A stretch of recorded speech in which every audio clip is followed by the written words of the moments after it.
Well, good morning. We're out of town right now, so I thought I would give you a few thoughts about New Year's as I walk my way to the office like I do every day.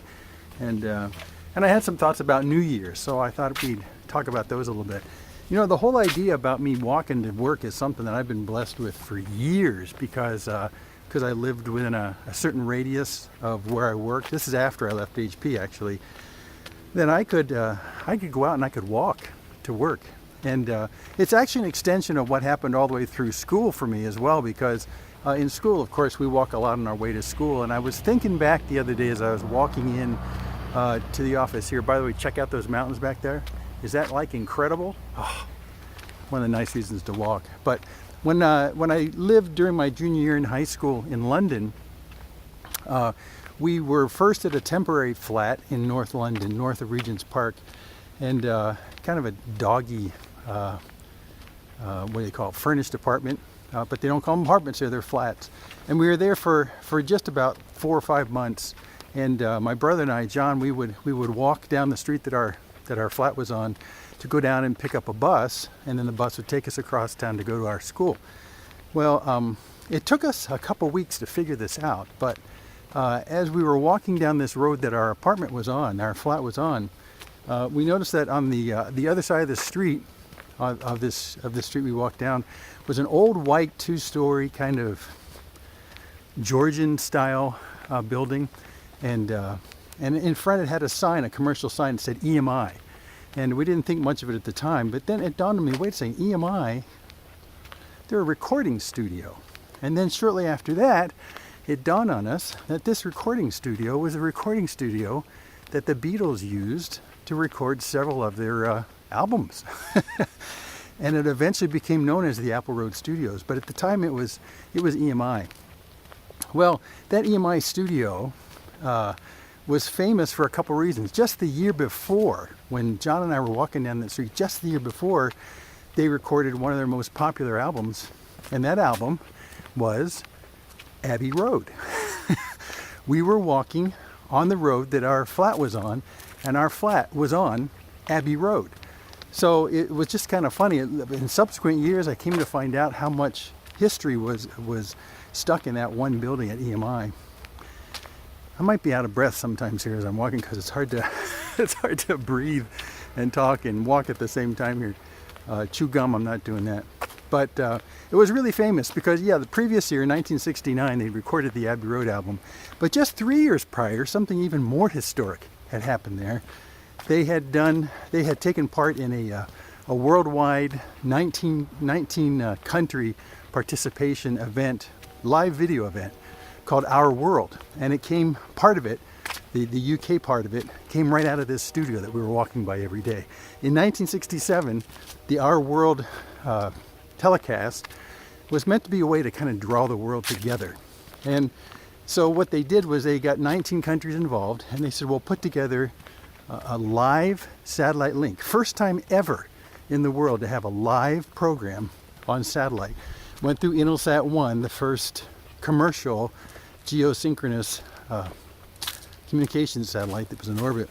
And 19 countries participated. The very last contribution in this 400 million viewer show came out of the UK and came out of this studio, and it was the Beatles singing a song they had never released. Well, the song that they sung is what caused me to think about this day coming up toward New Year's. The song they sung was All You Need Is Love. And they decided that that's really all they needed to do on an international broadcast, is say, you know what we really need? All we need is love. So I remember the song really well. I was intrigued by the fact that the beginning of the song starts off with the first several bars of the French national anthem, the Marseillaise. Who knows why? Maybe because they thought the French had an advantage on love. I don't know. But anyway, the song really had an impact on me as I was a teenager. And I thought, maybe really all you do need is love. And that's the question I asked myself as I was walking, just like today, coming into the office. Maybe the New Year's resolution we need is not one about losing weight or necessarily about doing things that benefit us. Maybe it's all about benefiting other people. And that's what love is. Biblically, love is a very non-centered, self-centered kind of thing. It's all about the best for others. It has nothing to do about the best for us. So, were the Beatles right? All we really need is love? As I thought about that, I thought but what if there's things that I want to accomplish for me this year? What about all those resolutions that benefit me? If I focus my attentions completely on other people, nothing will be done for me unless I do it. There's some rationality to that. I mean, it makes sense, but just love? All we need is love? Who will take care of me? Who will fix me? Who will provide any kind of foundation for the benefit of me? That's the problem. Can a New Year's resolution be all about others and none about me? Because if that's the case, then what the Beatles were saying is true. All you need is love. Then I started thinking about it. I thought, well, but you know what? There's biblical support behind that phrase that all you need is love. I've got a couple of scriptures with me. Let me read you some because Jesus talked about them a lot. John 13:34. He said, "A new commandment I give to you, if you love one another, that you love one another. Just as I have loved you, you also are to love one another. And by this, all people will know that you're my disciples if you have love for one another." John 13:34. Okay, well, of course we know that's true, and we try and do that. Looking for cars. In another place, in John 15, Jesus says, "As the Father has loved me, so I loved you. Abide in my love." We actually need to live in that kind of love. John 15:12, just a few verses later. "This is my commandment, that you love one another as I have loved you." And then John 15:17, these are all in John 15. "These things I command you, so that you will love one another." Okay, sounds like a no-brainer. We've known these verses for a long time. But even still, if I go into a new year with no resolutions that benefit me and only benefit others, will I come up short? And of course, you know it's a trick question, because I won't. It turns out it'll work out fine. But why will it work out fine? Are there reasons for that? And then I hit on the verse that Paul writes in, well, the big love chapter in 1 Corinthians 13. And he says this. He says, "So now faith, hope, and love abide." Remember those three. Faith, hope, and love abide. These three. But the greatest of these is love. Well, okay. Still, is there a foundation for my good if I don't seek my own good in a New Year's resolution or in the general course of life, period? Faith, hope, love. So I dwelt on that for a little bit while I was walking. Faith, hope, love. Well, faith, we know, faith is a foregone knowledge, fact, conclusion, a persuasion about what God will do on your behalf. I have faith in God that He will act on my behalf for my good because of His love for me. And it's all based totally on my understanding of His character. And His character is overwhelmed by the knowledge of His love for me. So faith really is placing my trust in Him, knowing who He is and what He's promised on my behalf. So faith is it's not factless. It's full of fact. It's full of assurance. Okay, so faith is that. Faith, hope, and love. What is hope? Elpis, hope, in the Greek, is not wishful thinking, biblically speaking. Hope is, biblically speaking, hope is a certainty of an outcome. If I have hope in something happening, here lots of times we'll say, well, I hope that happens. Checking for traffic again. I hope that happens. Well, that's not the way hope is used in the New Testament. Hope is not something you hope. It's not something that you wish for. It's something that will happen. It's something that, it's like a fact in the future that has yet to be realized. But it's going to happen. There's no question about that. It's going to happen. So that's what hope is. It's a certainty of what will happen. Again, based on what? Well, there's some faith involved in that because that comes back to the character of God. but it's based on his explicit promises to me. Those explicit promises will happen. That's hope. So when Paul says at the end of 1 Corinthians 13, there's faith, hope, and love, suddenly I'm getting an idea that the basis for my good in the future has nothing to do with my love for other people. My love for other people is all about their good, not my good. But what I can expect for my good is based on faith and hope. Faith and hope. Faith in a God who loves me tremendously and whose love cannot be thwarted for me and who is aimed at my good in everything that happens. In fact, Paul says in Romans 8 that everything works together for good for those who love God and are called according to his purpose. So God somehow figures out how to make this work all the time. So I can have a confidence that my good in the new year is not based on my resolutions that benefit me.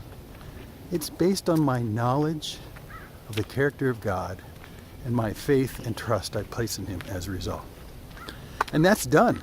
In fact, that faith not only applies to the future, but that faith has applied into the past about what God has done for me. So it extends from the past into the present into the future. So faith is really the foundation, not my New Year's resolutions about what to do that will benefit me. Faith does that. And then hope is just the specific realization of that faith. Hope is the idea that God's promises to me will indeed be fulfilled. No questions. There's no question. And why can I have that confidence? Because of the character of God. He's promised, he's able, he loves me.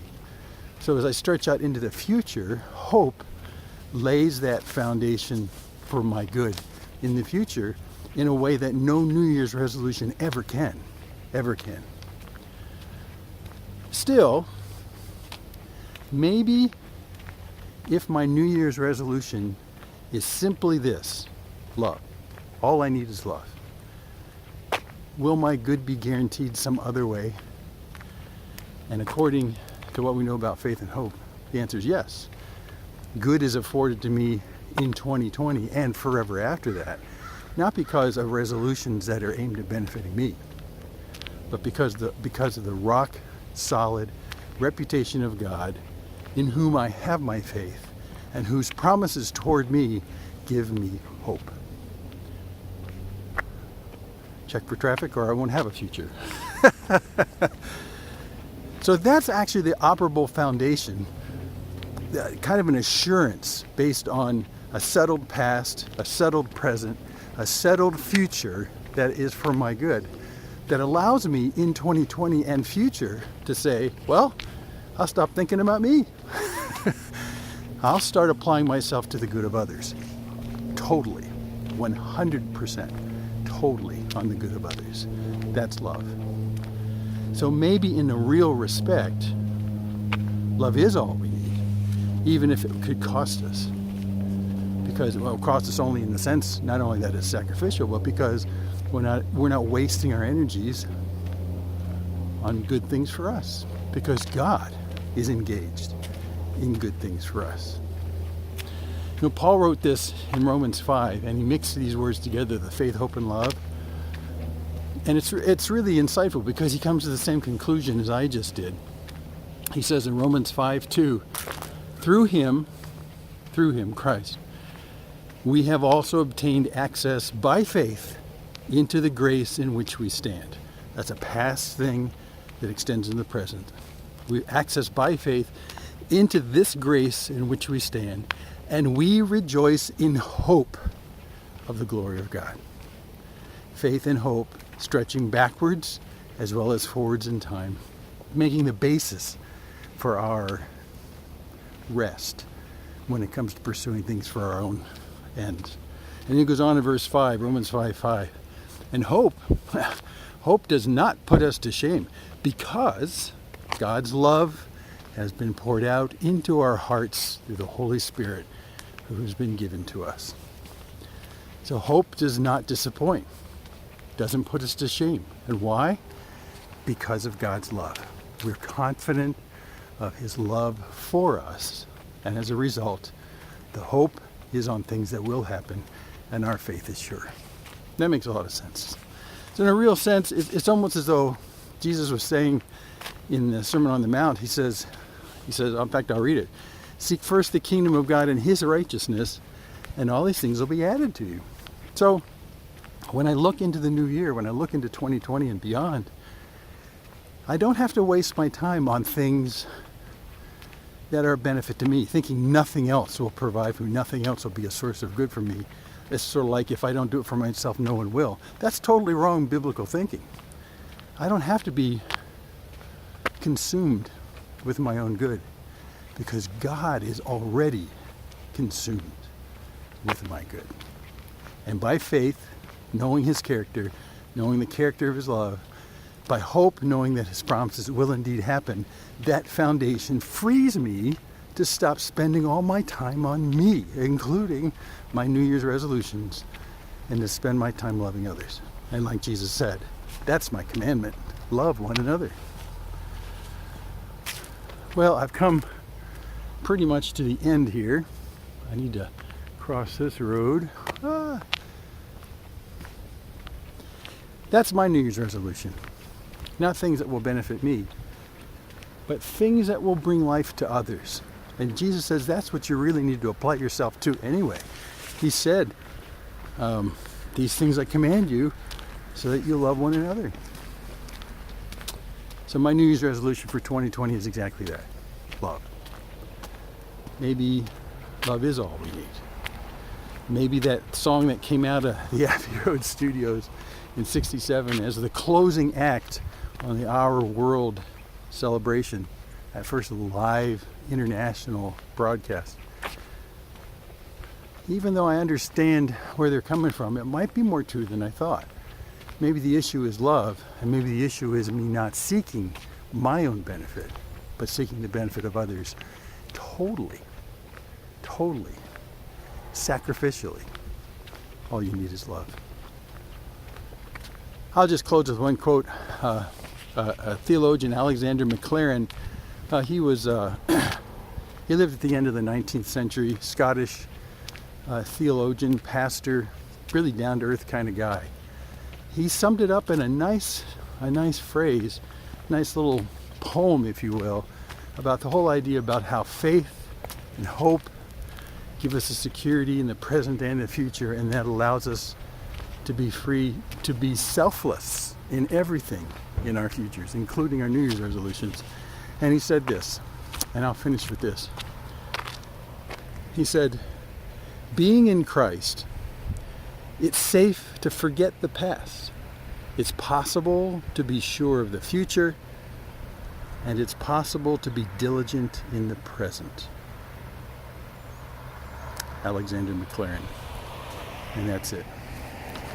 Well, we'll see you next week. And next week, by the way, just to give you a heads up, we're going to try and do an inoculation against the oncoming onslaught of the election year. We'll spend one Sunday just thinking about that from a biblical perspective before the week after that we'll launch into the book of Ruth. I'm so excited about.